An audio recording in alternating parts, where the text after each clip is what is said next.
तालियां बजा करके सभी भक्तगण भाव से आइए मां सरस्वती के चरणों में वंदना करेंगे। सभी भाई बहन माताएं तालियों की सेवा करते हुए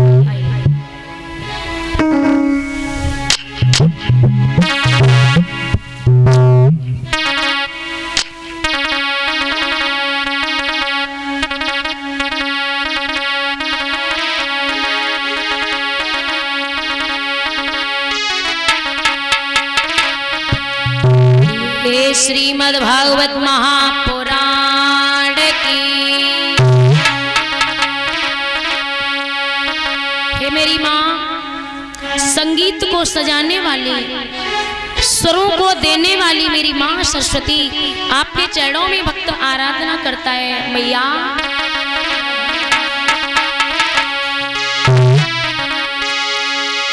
ओ सबकी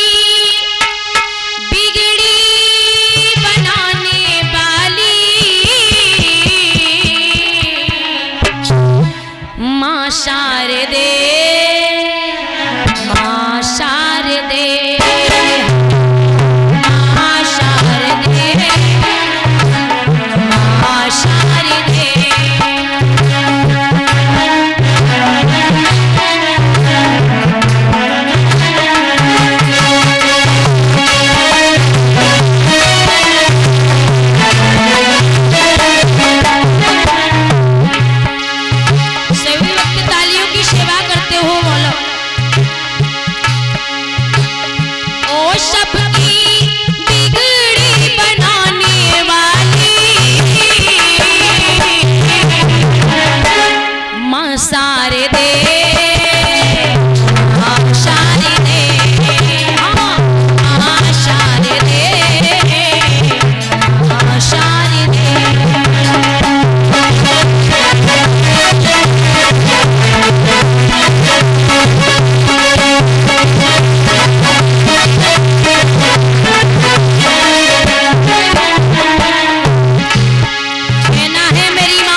शारदे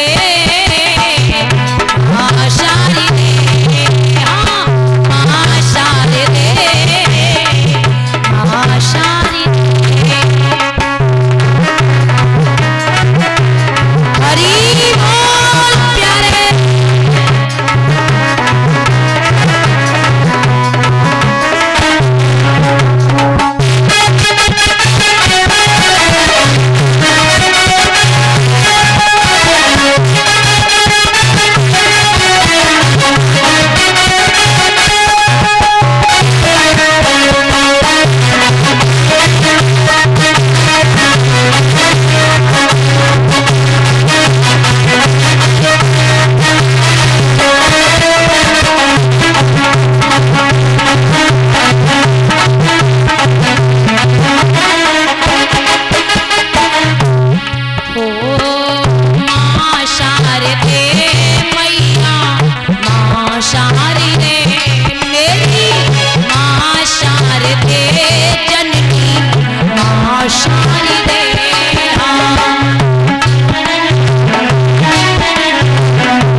श्रीमद् भागवत महापुराण की, राधा रानी सरकार की।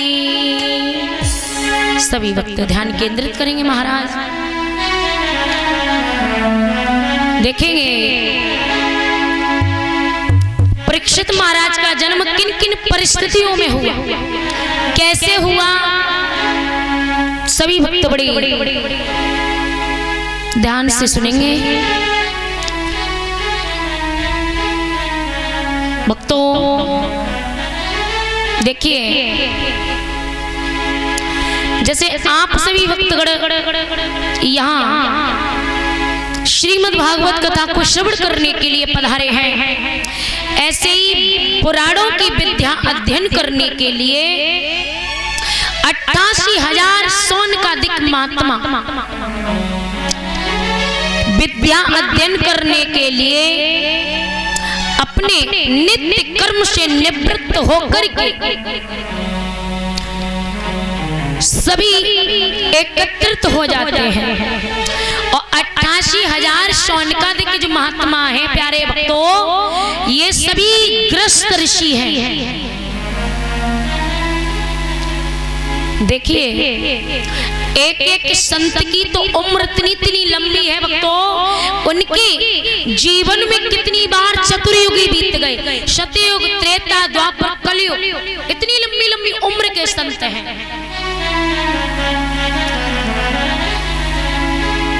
और भक्तों सभी गृहस्थ ऋषि हैं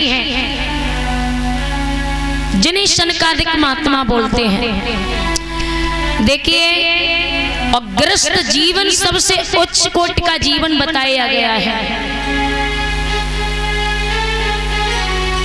क्योंकि भक्तों गृहस्थी से ही यशस्वी, तपस्वी, मनुष्य पैदा होते हैं, और गृहस्थ जीवन से ही संत महात्मा पैदा होते हैं, बाल ब्रह्मचारी पैदा होते हैं इसी गृहस्थ जीवन से। इसीलिए गृहस्थ जीवन सबसे उच्च कोटि का जीवन बताया गया है। हमने आपको कल भी बताया था प्यारे, क्योंकि गृहस्थ जीवन को सबसे पहले भगवान मिल जाते हैं।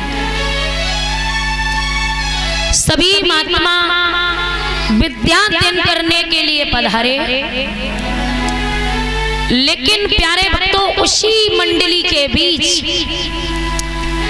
व्यास जी के परम लाडले शिष्य हैं सूत जी महाराज। देखिए बड़ी ध्यान से श्रवण करेंगे प्यारे, क्योंकि जब आप मन लगा करके कथा को श्रवण करोगे तो समझ में आएगा।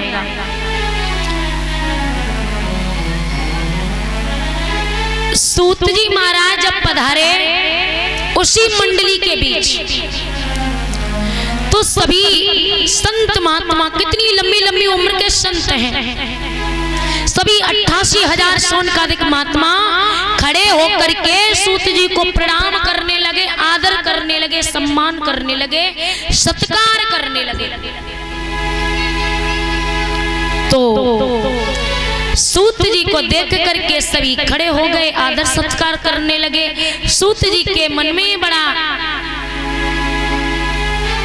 ऐसा भाव आया कि भला मैं तो 20 वर्ष का युवा संत हूँ और ये बड़ी बड़ी उम्र वाले महात्मा हैं और मेरे सामने मुझे देख करके खड़े हो रहे हैं, मेरा सम्मान कर रहे हैं, मेरा आदर कर रहे हैं, मेरा सत्कार कर रहे हैं। तो सूत जी ने प्रश्न कर दिया महात्माओं से, बोले महात्मन आप तो बड़ी बड़ी लंबी उम्र के हो, महापुरुष हो और हम तो कहाँ 20 वर्षीय युवा संत, आप हमें देख करके खड़े हो रहे हो, हमारा आदर सत्कार कर रहे हो, आखिर ये सब क्यों? तो महात्माओं ने जवाब दिया, सूत जी कोई धन में बड़ा होता है, कोई बल में बड़ा होता है, कोई आयु में बड़ा होता है और जो ज्ञान में बड़ा होता है महाराज वो सबसे बड़ा माना जाता है। लिखा है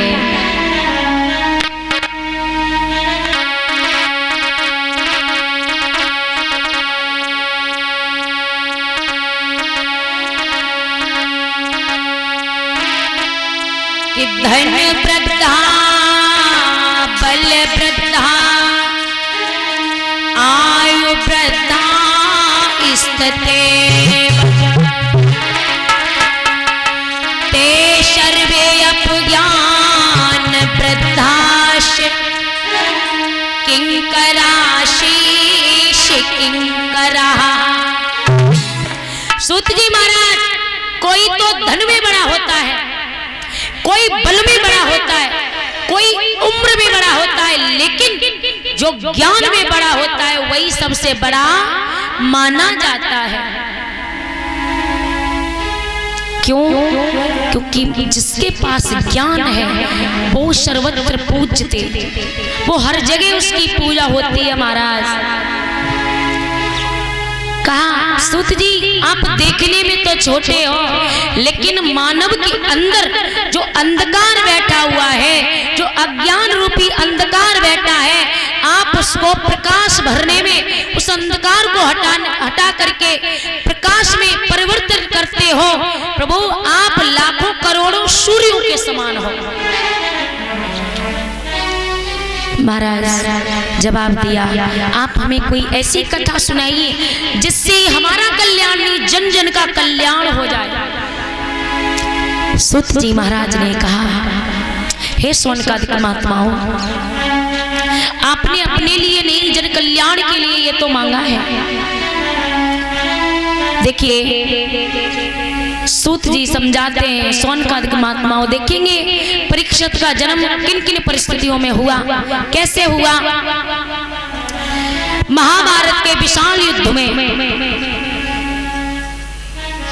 18 अक्षौणी सेना मारी गई और ये आप सभी जानते हो कि महाभारत युद्ध किस किस के बीच में हुआ था, किस किस के बीच में हुआ था? कौरव और पांडवों के बीच। क्यों हुआ था? किसको लेकर के? जमीन को लेकर के, है ना? लेकिन एक और रहस्य छुपा है। यहाँ एक बार द्रौपदी ने कहा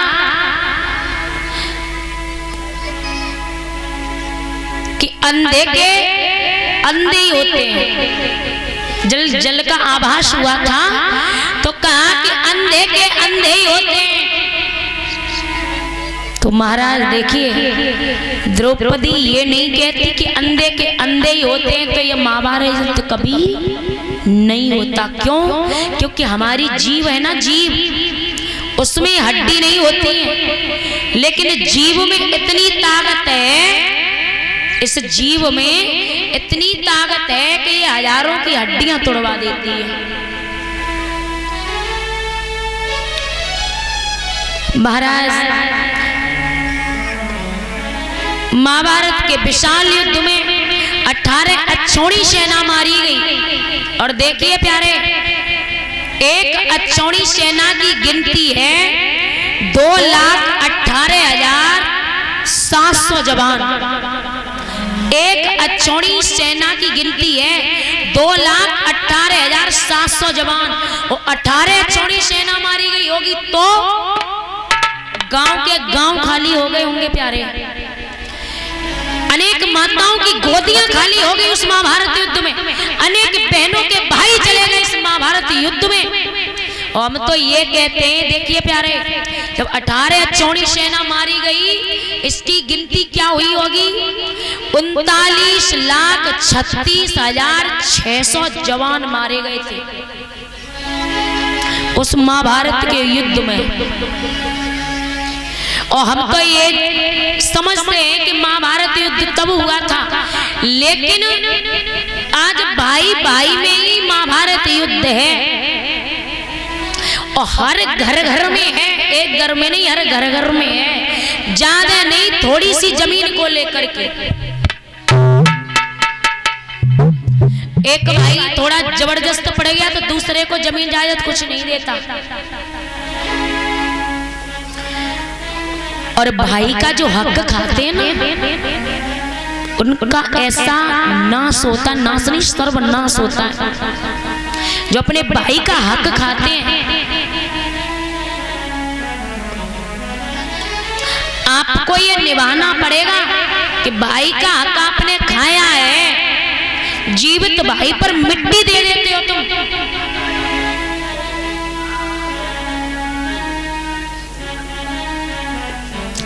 देखिए प्यारे, जब एक भाई गरीब होता है, एक भाई पैसे वाला हो जाता है ना, तो एक भाई ये सोचता मेरा 10 मंजिल बन जाए, मन में ये रहेगी कि ये झोपड़ी में ही रहे। इस संसार में माँ और बाप ही दो ऐसे ये व्यक्ति हैं प्यारे, जो खुद से बढ़ता हुआ देख सकते हैं अपनी औलाद को। क्योंकि घर का खुद का भाई भी अपने भाई को बढ़ता हुआ नहीं देख सकता। और प्यारे, आप जानते हो, जिस घर में भाई भाइयों में सुमित होती है। देखिए,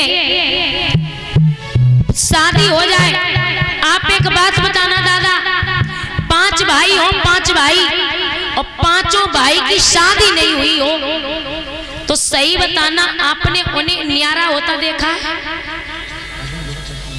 5 भाई हो या 4 हो और उनकी शादी ना हुई हो, तो 4 भाई आपने एक ही थाली में खाना खाते देखे होंगे। आपने कभी उनको न्यारा होते नहीं देखा होगा। लेकिन एक की भी शादी हो गई तो 1 साल तब आएगी, 2-2, 3-3 चूल्हा घर में हो जाएंगे। देखिए मेरी माताओं, भाई तो भाई होता है। एक एक भाई को मैंने अपनी आंखों से देखा, 10-10 साल तक बोलचाल नहीं होती। और जब छोटे होते, बचपन होता है, तो एक के बिना दूसरा रह नहीं पाता। साथ ही खाएंगे, साथ ही सोएंगे, साथ ही पढ़ने जाएंगे, साथ ही काम करेंगे। लेकिन ऐसा क्या हो जाता है कि जैसे ही शादी हुई भैया बदल जाता है।